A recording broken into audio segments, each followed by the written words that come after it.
Nuestro enemigo más grande de esta generación, y yo quiero que tú sepas esto, es algo que se llama la apatía. Esta semana, estos días, ser misericordioso con los demás y vas a darte cuenta tu necesidad de misericordia. La pena es un sentimiento vacío y hueco que no lleva a la acción, pero la compasión... Somos tan expertos en ver el pecado de otra persona, pues somos ciegos a nuestros pecados. Que la genuina compasión siempre vendrá con un costo que pagar.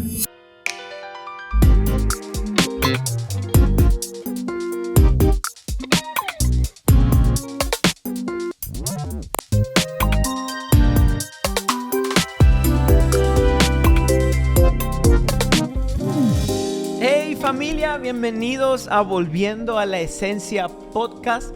Bienvenidos a nuestro canal de YouTube, bienvenido a Spotify, bienvenido a Apple Podcast, Google Podcast. Todos los podcasteros que hay por ahí, le damos la bienvenida.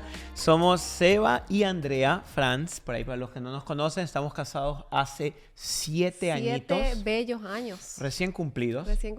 Muy agradecidos por eso. Tenemos 2 preciosos hijos, Jeremías, que tiene 3 años, va por el 4, sí. Y Zoe Eden, que tiene 6 meses. 6 meses. Pasa el tiempo, no sé dónde se va el tiempo, pasa volando. Como dicen en inglés, en un nutshell, eso es quienes somos. Así es. Así cortito. Para los que no saben, cada tanto recordamos que vivimos en la ciudad de Oklahoma City. ¿Por qué digo eso? Porque mucha gente nos dice, che, yo vivía en esta ciudad hace 3, 4 años y nunca supe que ustedes eran de acá y yo los escuchaba. Nos ha pasado gente que es de la ciudad, que escuchaba el podcast y que no sabía que estábamos acá. Sí, entonces hoy le decimos por ahí, si estás en el estado de Oklahoma o cerca, visítanos. Tenemos una iglesia que estamos pastoreando junto con mis padres aquí en Oklahoma City. Nos reunimos los domingos a las 11. Si quieres tener más información, vamos a pedirle al productor de Vibe Podcast que ponga aquí la dirección de la iglesia. Aquí. Y también tenemos mucha gente que nos visita. Por ejemplo, este fin de semana nos visitaron de México, vinieron manejando. ¿De qué parte? Yucatán. Yucatán. Y nos dijeron, ¡hey, somos de Yucatán! Tenemos gente de Yucatán. A ver, pongan una manito en los comentarios si hay gente de Yucatán, México. Y vos sabés que eran 2 señoras y creo que era con su hija. Su hija, ¿no? Y vinieron manejando desde Yucatán hasta Oklahoma. Esos son días. Se aventaron las no sé cuántas horas de manejo. Vinieron a Oklahoma y bueno, estuvieron el domingo en el servicio, van a estar el miércoles en nuestra reunión de oración. Y bueno, es lindo. Un saludo a toda nuestra gente de Vibe Podcast que están ahí en tu lugar del mundo. Gracias por acompañarnos. Sé que muchos de ustedes escuchan esto en el celular, en la compu. Hoy me reí tanto porque vos reposteaste una historia de una dentista, de una doctora. De una dentista, sí. Bueno, entonces... El paciente estaba acostado en la silla. Ajá. Inmóvil. No porque podía. Obviamente así con la boca abierta.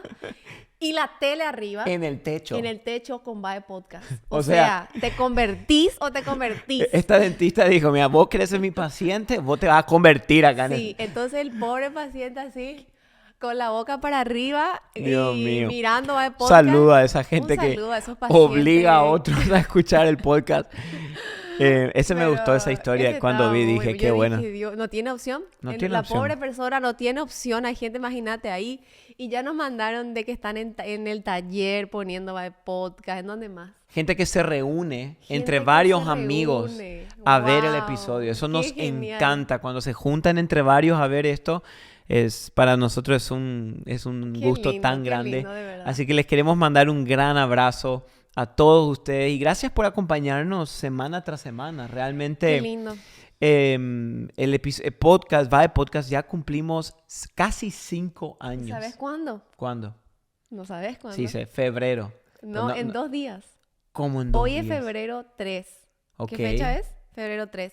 El 5 o 4 de febrero Vibe Podcast cumple 5 años. No puedo creer. Sí. Entonces, hoy estamos celebrando 5 años. 5 años estamos de fiesta esta podcast. semana. Sí. Esto es una fiesta. Felicidades. Gracias. Gloria a Dios. Felicidades a vos. Gloria a Dios. Gracias a ustedes que nos han escuchado. Creo, hay gente que ha estado los 5 años. Cuando éramos todavía sin video y grabábamos en pijama. Porque, ¿verdad? Era así. Nos levantábamos, Dios nos hablaba algo, pum, grabábamos. Hoy ya, bueno, y no los se que puede. se acaban de unir, bienvenidos. Estamos contentos porque hemos visto la mano de Dios estos 5 años realmente. de tantas formas. Y yo estoy seguro que el episodio de hoy va a ser uno muy especial. Como para celebrar los 5 años, creo que este es un buen episodio. Un buen episodio. Porque esta semana lo compartíamos con Andrea y hablábamos el tema de a veces cómo en la vida tenemos condiciones, ¿verdad? O sea, cómo a veces ponemos condiciones a otros o otros nos ponen condiciones a nosotros.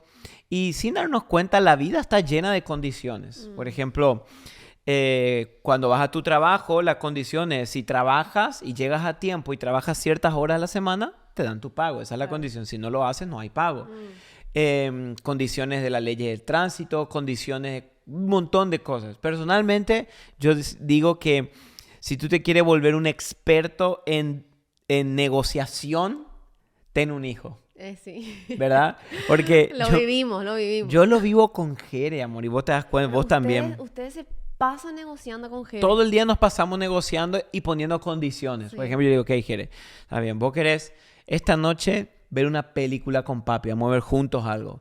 Pero tenés que comer esta verdura acá, tenés que hacer tal... Y el tipo me negocia y dice, ok, pero ¿cuántas? Y no, pero yo ya comí, no, yo quiero un chocolate ahora. Y estoy ahí negociando y uno se vuelve experto, che. Sí. Yo me volví un negociador experto con Jere. Sí, siempre están ahí, yo escucho que están negociando. Y es cierto, cuando uno se vuelve padre, es como que hay esas condiciones de si haces esto, porque eso es una condición. ¿Qué es una condición? Yo hago algo para recibir algo a cambio. Claro. Entonces eso se vuelve una condición. Claro, una condición es algo que tiene que suceder para que otra cosa suceda. Ahí está. Es una condición. Mejor dicho, muy bien. Esto tiene que suceder primero. Eso. Para que entonces pase lo otro. Entonces, tú y yo estamos llenos de condiciones. Capaz estás viendo esto, eres adolescente y tu mamá te dijo, ok, ¿quieres ver podcast de YouTube? Tienes que terminar tu tarea primero. Ahí está la condición. Primero tiene que pasar esto. Ahora, amor, hay condiciones en la vida que no solo son como simples, vamos a decirle, reglas o simples requisitos para que algo suceda,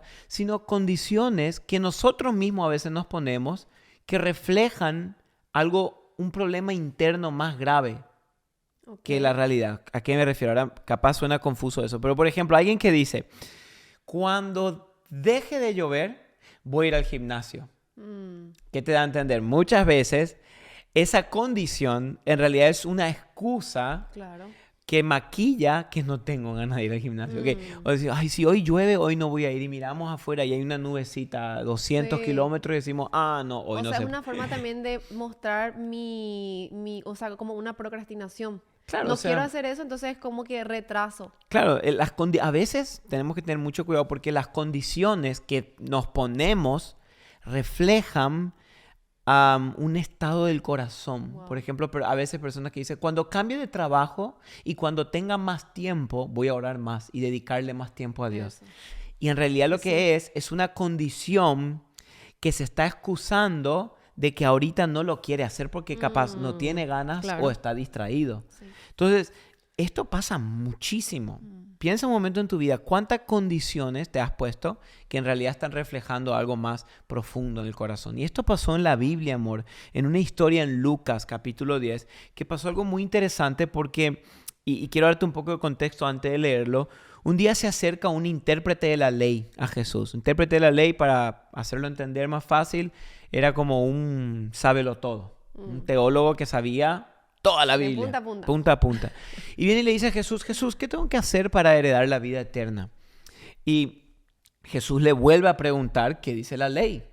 Y este sábelotodo, como sabía todo, le dice, bueno, la ley dice, ama al Señor tu Dios con todo tu corazón, mente y alma, y ama a tu prójimo como a ti mismo. Le respondió bien, o sea, le acertó. Claro. Y Jesús le dice, perfecto, o sea, básicamente, buenísimo, haz esto y vivirás. Y aquí el sabelotodo presenta su carta de condición. ¿Cuál era su condición? Le preguntó el intérprete de la ley. ¿Y quién es mi prójimo? O sea, ¿qué estaba pasando aquí? Su condición, quién era su prójimo, estaba revelando la condición de su corazón, de orgullo y de egoísmo. ¿Por qué? Porque él le preguntó, ¿y quién es mi prójimo? Le dijo a Jesús. ¿Por qué? Porque él sabía que él decía, ok, yo puedo amar a mi prójimo siempre y cuando sea fariseo, judío, del linaje de Abraham, de la tribu de Leví, o que sea de pura cepa y que se vea como yo, piense como yo y crea lo que yo. A esa persona sí, yo le voy a amar. Pero pues él le preguntó, ¿quién es mi prójimo? Porque él no consideraba a todos dignos de su servicio. Entonces, él le pregunta esto a Jesús, ¿quién es mi prójimo? Porque, vamos a ser honestos, amor, es muy fácil amar a quienes se ven como vos. Cierto. Es muy fácil amar a quienes piensan como tú piensas. Es muy fácil amar a quienes tienen tu misma inclinación política, a quienes van a tu mismo equipo de fútbol, a quienes les gusta el mismo estilo de comida que a ti te gusta, a quienes tienen los mismos gustos que tú, a quienes usan, no sé, Reina Valera 1960 como tú usas, a los que tienen tu misma doctrina, tu misma teología.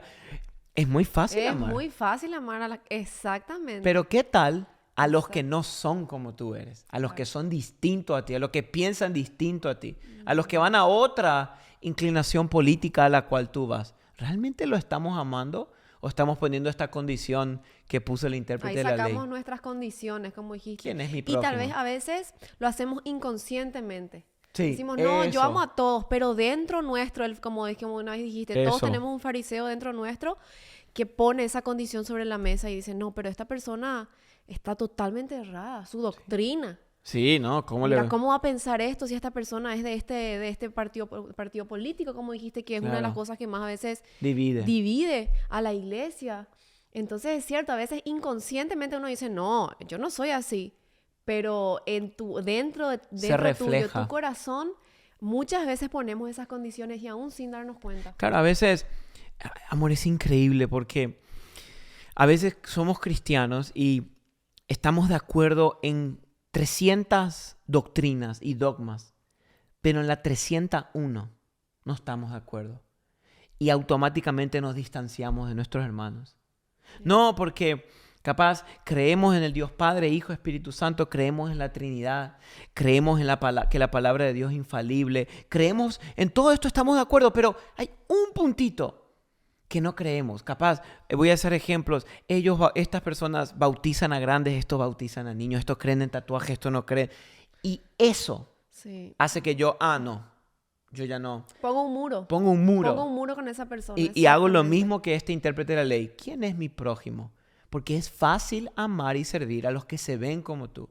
Pero el amor cristiano se refleja en cuando tú amas y sirves a los que no son como tú eres. Wow. Entonces, pregúntate hoy. Eso. Está fuerte. Está fuerte e incómodo porque es como que te hace pensar en decir, tal vez soy yo ese intérprete de la ley que estoy poniendo esta condición en la mesa hoy. Y sí, entonces primero queremos que empieces con esto. Pregúntate si tu amor hacia los demás no está teniendo condiciones. Y a lo que cuando este intérprete de la ley le dijo a Jesús, ¿y quién es mi prójimo?, le preguntó. Jesús, obviamente, como cientos de veces, no le respondió directamente, le contó una parábola para que él tome su conclusión. Me encanta porque en la Biblia vemos que Jesús respondió a preguntas directas 8 veces. Wow, buen dato. O sea que le preguntaron y él respondió directamente 8 veces la cantidad más o menos de lo que leemos. Y encontramos más de 300 preguntas que Jesús hizo cuando alguien le hacía una pregunta. Entonces Jesús siempre quería que vos te des cuenta de la verdad. Muy buen dato. Entonces, a lo que Jesús le cuenta esta parábola que está en Lucas 10, 30 al 37. Y me encantaría leerlas porque no quiero ni parafrasear porque está tan bien escrita y dicha que nos deja el mensaje. Dice así: Jesús le dijo que un día cierto hombre bajaba de Jerusalén a Jericó y cayó en manos de salteadores, los cuales, después de despojarlo y de darle golpes, se fueron, dejándolo medio muerto. O sea, el tipo estaba apenas. Dice, por casualidad, acuérdense de esa palabra, cierto sacerdote bajaba por aquel camino y cuando lo vio, pasó al otro lado del camino. Del mismo modo también un levita, cuando llegó al lugar y lo vio, pasó al otro lado del camino. Pero cierto samaritano que iba de viaje llegó a donde él estaba y cuando lo vio, viste, no se repite 3 veces, los 3 lo vieron, pero pasó algo distinto. Dice, tuvo compasión. Acercándose le vendó sus heridas, derramando aceite y vino sobre ellas y poniéndolo sobre su propia cabalgadura, lo llevó a un mesón y lo cuidó. Al día siguiente, sacando 2 denarios, se los dio al mesonero. 2 denarios era el salario de 2 días. Y dijo, cuídelo. Y todo lo demás que gaste, cuando yo regrese, se lo pagaré. ¿Cuál de estos 3 piensas tú que demostró ser prójimo del que cayó en manos de los salteadores? El intérprete de la ley le respondió, el que tuvo misericordia de él. Ve y haz tú lo mismo, le dijo Jesús. Wow. Qué impresionante, ¿verdad? Tremenda parábola se mandó. Ahí hizo un mic drop. Sí, soltó el micro. soltó. Pero hay varias cosas que aquí llaman la atención. Uno de estos es, y acompáñame porque aquí voy a tirar un par de datos que nos va a ayudar a entender el contexto. Según los comentaristas y los historiadores, el camino de Jerusalén a Jericó era un camino muy empinado de montañas, desierto, árido, y era difícil de transitar ese camino.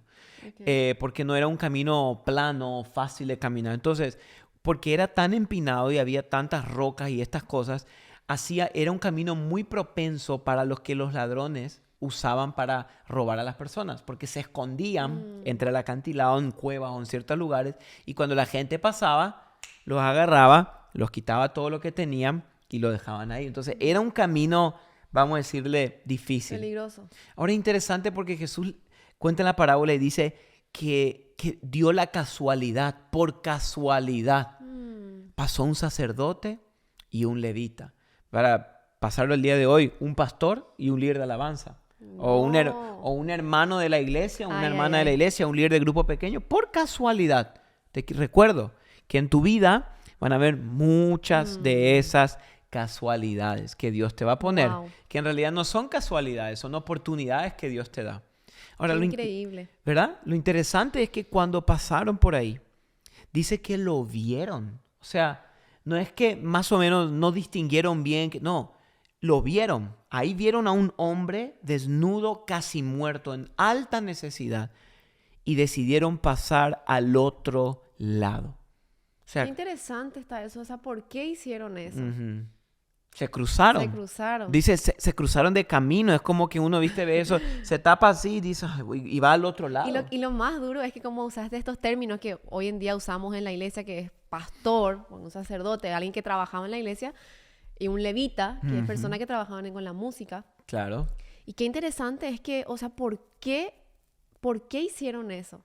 O sea, uno a veces tiene que preguntarse, ¿qué vieron en ese hombre? O sea, sí. ¿Qué pasó en ese momento? Que se suponía que eran personas que deberían estar para el pueblo. Y no lo hicieron. Pero aquí hay algo muy interesante porque probablemente estos hombres tuvieron pena. La Biblia nos dice, pero capaz le dio pena. Y dijeron, pobre, ¿en qué se metió? Mira. Y le dio pena. Pero le dio una pena que no fue guiada hacia la acción, que ahí sería compasión. Y siempre que tenemos pena sin acción, termina siendo nada. Exacto. Porque aquí está el primer punto de hoy. Nuestro enemigo más grande de esta generación, y yo quiero que tú sepas esto, es algo que se llama la apatía. ¿Qué es la apatía? La apatía es esa falta de interés o de indiferencia e insensibilidad hacia el dolor de otra persona. Y tú y yo, no sé si te has dado cuenta, pero vivimos en una de las generaciones más apáticas, si se dice así, sí se dice, de la historia. Insensibles. Uno y tú dices, ¿por qué? Primero porque la palabra de Dios ya nos dijo hace miles de años que la inequidad, la maldad irá en aumento y el amor de muchos se enfriará. Sí. Pero ¿cómo el amor de muchos se enfría? Si quieres algo que literalmente es comprobado con la ciencia. Hace mucho vienen estos estudios haciéndose de que una de las cosas que está anestesiando nuestra empatía, que es lo contrario de la apatía, que la empatía es la capacidad de sentir el dolor del otro, algo que está anestesiando eso son las redes sociales. Totalmente. Y te voy a explicar por qué. Porque en las redes sociales, tú y yo nos exponemos a un altísimo volumen de contenido de guerras, injusticias, maldades, tragedias. Sí. ¿Y qué significa esto? En un mismo video, de repente scrolleamos y vemos a alguien que está disparando a alguien. Sí. Después scrolleamos y aparece el gol de nuestro jugador favorito. Hacemos un scrolleo más, aparece un niño que está muriendo de hambre en algún lado del mundo. Un scrolleo más, la ropa que tanto estaba queriendo comprar. Y dicen los científicos y las personas que trabajan en la neurociencia que esto está confundiendo nuestra mente, y dice que lo que está sucediendo es que está trayendo un desequilibrio mental en el sentido de que nuestra mente está generando un sistema de defensa, un mecanismo de defensa donde te desensibiliza del dolor ajeno. Cuando ya ve dolor, el cerebro automáticamente te desensibiliza. Nuestro cerebro no fue diseñado, como dijiste, para ver a alguien siendo asesinado en vivo y en directo. Tenés su video, cómo fue, qué le pasó, o sea... Y de corrido, todos los días. Claro, veremos y como cosas. dijiste, haces un swipe y ves el gatito del AI. Uh-huh. Haces otro swipe y es una locura. Entonces, el cerebro, nuestro cerebro no está wired, no está cableado para recibir tanto contenido de atrocidades y desgracias en tan poco tiempo y tanto volumen. Por eso hay algo que se llama, incluso yo lo estaba estudiando, que es una disfusión narcotizante. Esto se pone increíble porque dice que lo que pasa es que cuando vemos tantos problemas así, sociales como esto, discriminación o asesinatos o cosas así, nuestra mente, sin darse cuenta, le empieza a dar la ilusión de que está participando en el cambio solamente por dar like, comentar o escribir un comentario en ese video. Dice que la mente ya no asocia entre el compromiso real en hacer algo y entre hacer una acción superficial como dar like o comentar. Y así tenemos personas que dice que el cerebro registra como actividad, pero no responsabilidad. Entonces muchos de nosotros vemos ahí un misionero que está siendo perseguido o algo y ponemos, amén, estoy orando. Y nos sentimos que somos parte del cambio. No estamos haciendo nada. Ay, vemos ahí un niño que está muriendo de alguien, comentamos encima, algo hay que hacer.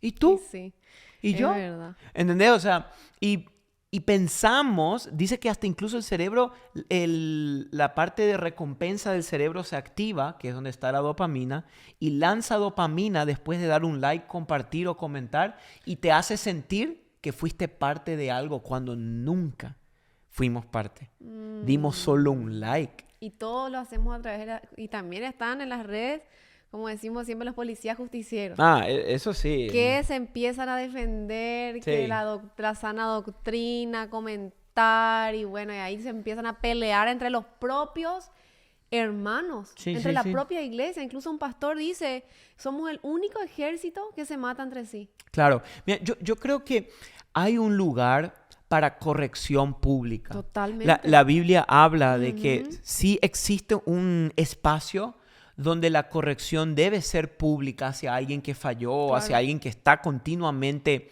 predicando, vamos a decirle algo que está contrario a la palabra de Dios. Hay un lugar.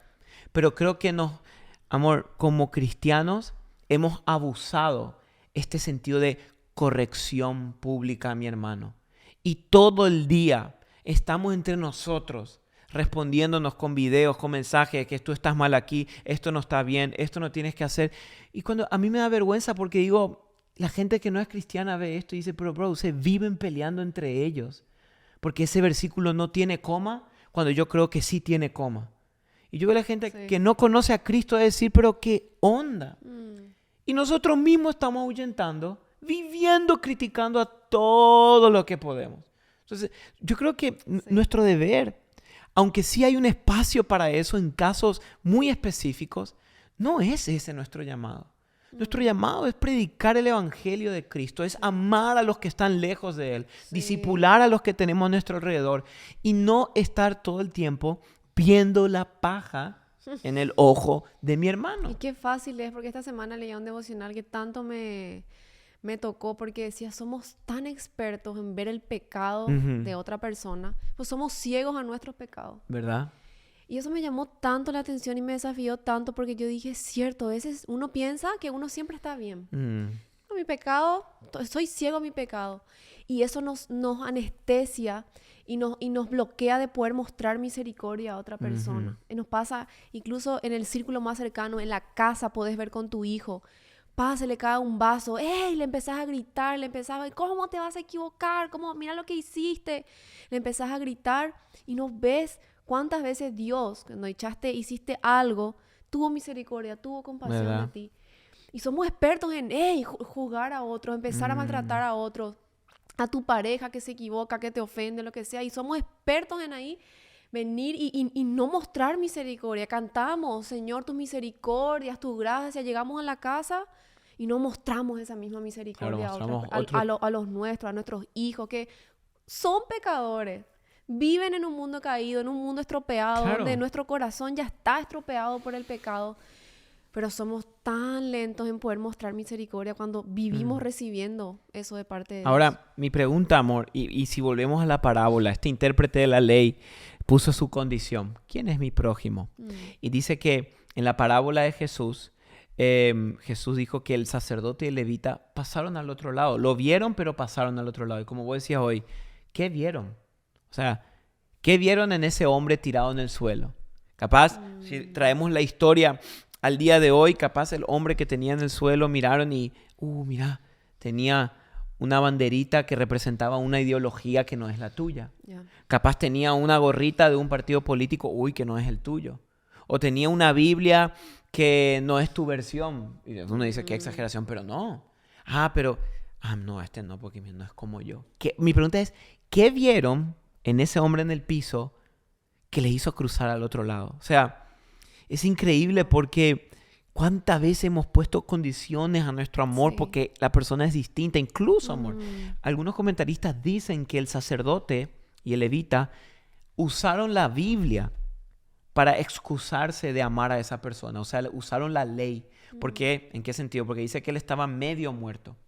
Capaz ellos miraron y dijeron, si este hombre está muerto y yo lo toco, me voy a hacer impuro.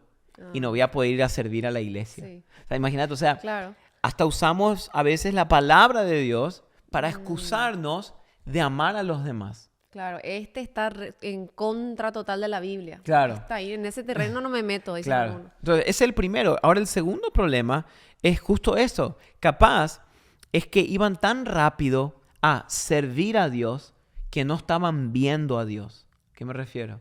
Ellos estaban capaces, el sacerdote levita, yendo rápido al templo a hacer sus trabajos eclesiales y de la iglesia y no se dieron cuenta que en el camino tenían una oportunidad de ver a Dios a través de ese sufrimiento y de amarle a esa persona. Entonces nos metemos en los templos a servir a Dios y dejamos de ver a Dios en la gente necesitada, en la gente dolida, en la gente que necesita una acción de amor o predicarle el evangelio. Wow. Y esto pasó en esta historia. Entonces, capaz de preguntarnos, ¿será que no estamos yendo tan rápido a servir a Dios que no estamos viendo a Dios? Estamos tan ocupados sirviendo y estamos sin viendo a Dios. Sin viendo a Dios. Claro, eso. Ahora, amor, un detalle que a veces se nos escapa de esta parábola es que dice que el samaritano, el que estaba yendo por ahí, él iba de viaje. O sea, él tenía un lugar a donde ir. Él no estaba, como a veces pensamos, en el desierto ahí, de vacaciones, tomando sol, en pleno calor del desierto, en lugar peligroso donde había muchos asaltos. No, el samaritano estaba yendo a un lugar. Tenía un destino en la mente. Y dice, ¿qué tiene que ver esto? Esto es muy importante porque el samaritano dice que se acercó al hombre que estaba en el suelo. O en otras palabras, cambió su ruta. Puso desvío por un rato. ¿Eso qué quiere decir? Que tuvo que poner pausa o detener todo lo que estaba haciendo para poder ayudar al que estaba en el camino. ¿Qué significa esto? Que la genuina compasión siempre vendrá con un costo que pagar. Y una de las razones por la cual a veces no queremos amar o servir a los demás es porque no queremos pagar el costo de hacerlo. Claro. Capaz el sacerdote levita sabían que ayudarlo le iba a retrasar 3-4 horas en su camino. ¿Y sí? No iban a llegar a tiempo allá para la cena. O sea, pero a veces pasamos de alto. Este buen samaritano tuvo que literalmente interrumpir su día.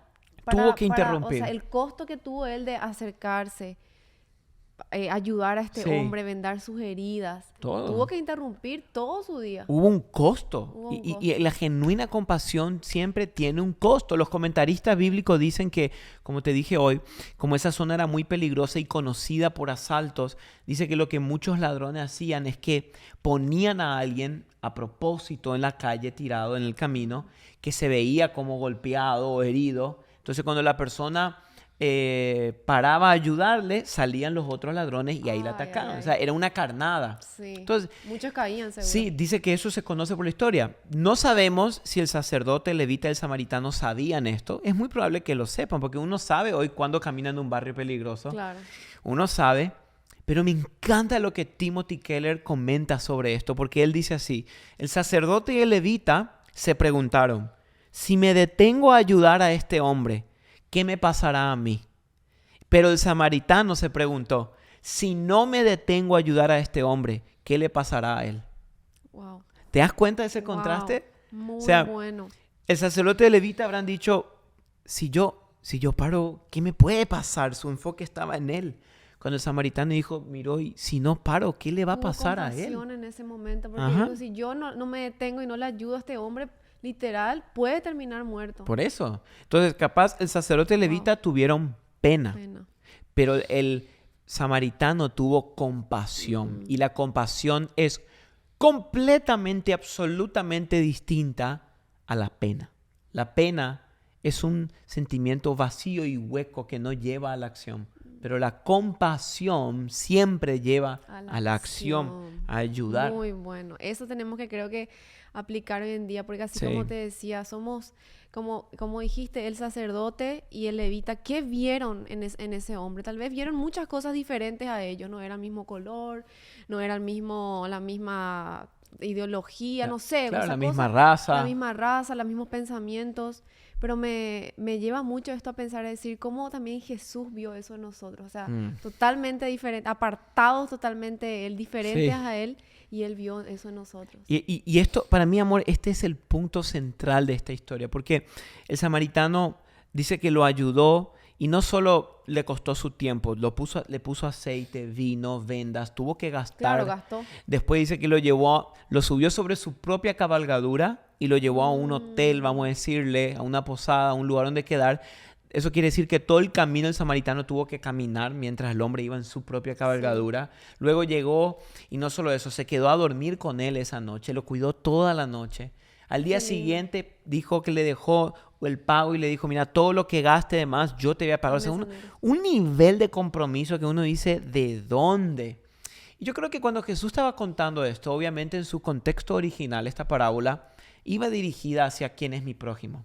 Pero los detalles que Jesús da, la forma en que Jesús cuenta, es imposible no ver que aquí esta parábola no se trata de que tú y yo, seamos mejores personas, intentemos amar más a los demás. Porque si tú te vas de este episodio y dices, ok, voy a ser mejor persona, voy a ser como el samaritano, voy a amar más, erramos como podcasteros en este episodio. Ese no es nuestro mensaje. Nuestro mensaje de hoy, y no sé si te diste cuenta ya a esta altura, pero es que tú y yo éramos ese hombre tirado en el suelo.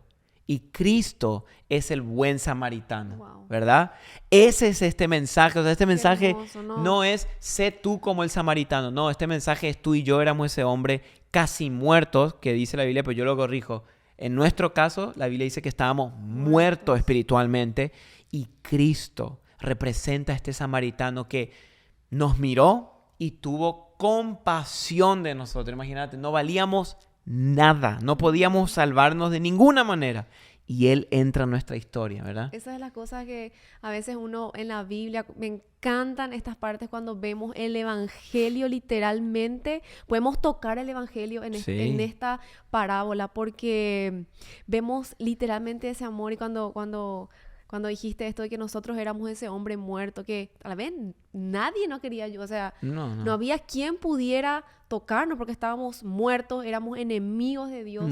Era literalmente para ni mirarnos. Pero Dios, dice, me encanta cuando Dios interrumpe, porque Dios interrumpió la historia con esto, con esta este plan de redención, Amén. fue entregar a su Hijo, Amén. Jesús, el buen samaritano, que vio a nosotros que no éramos como Él, éramos totalmente distintos. Él es santo, nosotros somos pecadores. Él es apartado, nosotros somos sucios. Él es puro, nosotros somos totalmente impuros.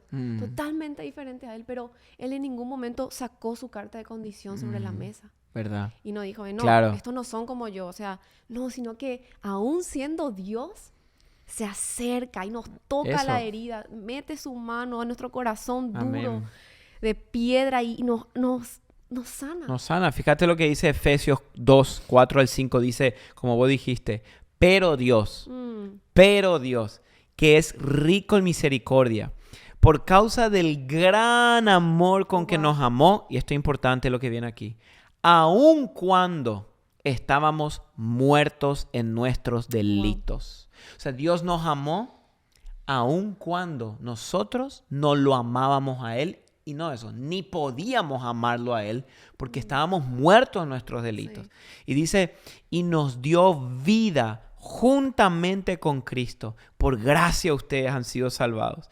Y me encanta porque dice, en la historia del samaritano, no es el hombre tirado en el suelo que le pide ayuda y que le grita y dice, y el hombre del suelo gritó, ayúdenme. No, el samaritano se acercó al otro hombre. El otro hombre estaba casi muerto.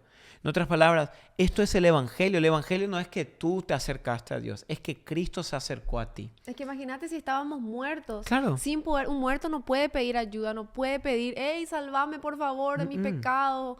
No podía ni siquiera pedir ayuda y aún así Jesús tomó la iniciativa. Claro, o sea, cuando uno piensa que uno da un paso hacia Dios y dice, me acerqué a Dios, Él dio 20 hacia ti. Wow. ¿Entendés? Por eso Primera de Juan 4:10 nos dice, en esto consiste el amor, dice, no en que nosotros hayamos amado a Dios, sino en que Él nos amó a nosotros y envió a su Hijo como propiciación por nuestros pecados. En otras palabras, Él nos amó primero. Me encanta porque cuando Jesús viene, no solo lo salva, así como vos decías recién, no solo lo agarra y lo trae salvación, sino que el samaritano se agacha y lo sana. Sana sus heridas. No es que agarre y dice, mira, te doy aquí un par de pesos para que vayas y te vayas a un doctor. No, lo salva y lo sana. Por eso Salmos 147:3 dice que Dios, o sea, Él sana a los quebrantados de corazón y venda sus heridas. Qué lindo. Después esta parte es increíble porque dice que el samaritano sube al hombre del suelo sobre su propia cabalgadura. No sé si te diste cuenta, pero lo que estaba haciendo aquí es que Él estaba dando sus derechos a este hombre, sus privilegios a este hombre. Y esto es el evangelio, porque Cristo no solo nos salva, no solo nos sana, nos cede sus propios privilegios. Sí. ¿Cuál? Por ejemplo, el ser llamado hijo de Dios, que solo Él merece. Por eso en Romanos 8:17 el apóstol Pablo dice, y si somos hijos, también somos herederos. Herederos de Dios y coherederos con Cristo. Wow. ¿Ves? O sea, te salva, te sana, te cede sus privilegios. Luego dice que el samaritano lo lleva y paga el hotel. Todo. Completamente. Vemos en esto Cristo. Cristo pagó completamente el precio por nuestros pecados. ¿Con qué? Dice 1 Pedro, con su propia sangre, con su preciosa sangre. O sea, no es que el samaritano dijo, ok, mira, amigo, yo te voy a pagar la mitad. Vos tenés un pesito para pagar la otra mitad. No, sí. Jesús pagó todo. Y terminamos con esto. El samaritano le dice, cuando vuelva al dueño del hotel o del lugar ahí, le dice, cuando vuelva, voy a pagarte todo lo que él gaste. O sea, prometió volver el samaritano. ¿Quién también prometió volver? Cristo por nosotros. O sea, ¿te das cuenta? Y ese mesón, ese lugar de cuidado sería como la iglesia. La iglesia. Ese mesón es la iglesia, que estamos para cuidar a las personas que Dios nos da. Qué bueno recordar que la iglesia es un lugar para gente súper herida. ¿Verdad? ¿Verdad? Porque, bueno, sí, o sea, se le conoce esta frase como que la iglesia es un hospital y como que también dijiste un ejército, pero es cierto, gente herida. Y acá tenía una frase que quería compartir que decía, tener misericordia hacia otros revelará tu necesidad constante de misericordia. Wow. Cuanto más misericordia demos a otros y demostremos, vamos a ver nuestra necesidad de misericordia. Eso. Y yo te invito a que hagas como esta práctica de de poder esta semana, estos días, ser misericordioso con los demás y vas a darte cuenta tu necesidad de misericordia. Yes. Yo lo he hecho mucho esto con nuestro hijo Jere, cuando a veces se equivoca o hace algo. Y cuando me da como mi humanidad de decir, de regañarle y no mostrarle gracia, me recuerdo y digo, ¿cuántas veces yo fallé? ¿Y cuántas veces yo me equivoqué? Y Dios tuvo misericordia conmigo. Amén. Y me mostró su gracia. Y otra vez. Y cuántas veces, aún sin darme cuenta, fallé y herí a Dios y lastimé a Dios con mis acciones, pero su gracia, su misericordia me sostuvo aún en momentos que yo no podía ver. Por eso hoy nuestro mensaje no es sea un buen samaritano, no es entrégale tu vida al verdadero samaritano, en el sentido de que aquel verdadero que te rescató, aquel verdadero que te salvó, que cuando nadie pudo salvarte, ni tú mismo, Él te rescató. Porque cuando tú entiendes ese gran amor y esa gracia que Jesús nos dio, por naturaleza voy a empezar a mostrar gracia a los demás y ayudar a los demás. Y que hoy entiende esto, el Evangelio. Eso, de eso se trata, las buenas noticias del Evangelio que Así es. No paran de transformarnos, no paran de asombrarnos, y de eso se trata. Es. Qué linda es la Biblia, qué linda es la palabra de Dios. No hay nada que agregarle. No hay nada que agregar. Es leerla y ya. Es suficiente. Así que hoy le dejamos aquí hasta este minuto 40. Ay, Dios mío. A lo largo de este episodio, perdón por tenerlos tanto tiempo. Pero vale la pena cada minuto en la palabra de Dios. Compártanlo con sus amigos, con sus familias, con sus abuelitas, con sus primos, con sus por favor, perros, gatos. Y el hashtag que yo tengo para hoy es, ya lo venía pensando, no más condiciones. Ah, bueno, hashtag. Ahora tú. Tírala. O sea que yo no pensé en ninguno. ¿No? Siempre como que pienso, pero hoy, hashtag miro a Cristo en la parábola del buen samaritano y Él sana mis heridas. Eso está a 1 kilómetro, se van a olvidar. Pero esta semana me dijeron, Andrea, amo tus eternos hashtags. Ok, dale. Bueno, para ti, para a ver si te acordás cómo era o ya te olvidaste. Hashtag. No, ya me olvidé. Viste, en vivo y en directo se olvidó. No, pero ahí dejamos. Los que quieren escuchar, vuelven. El mío, no más condiciones. Sí, así me quedo también con ese. Hashtag, no más condiciones. Está bueno ese. Listo. Los queremos mucho y les mandamos un gran abrazo y nos vemos la semana que viene aquí, si Dios quiere, en Bye Podcast. Bye. Chao.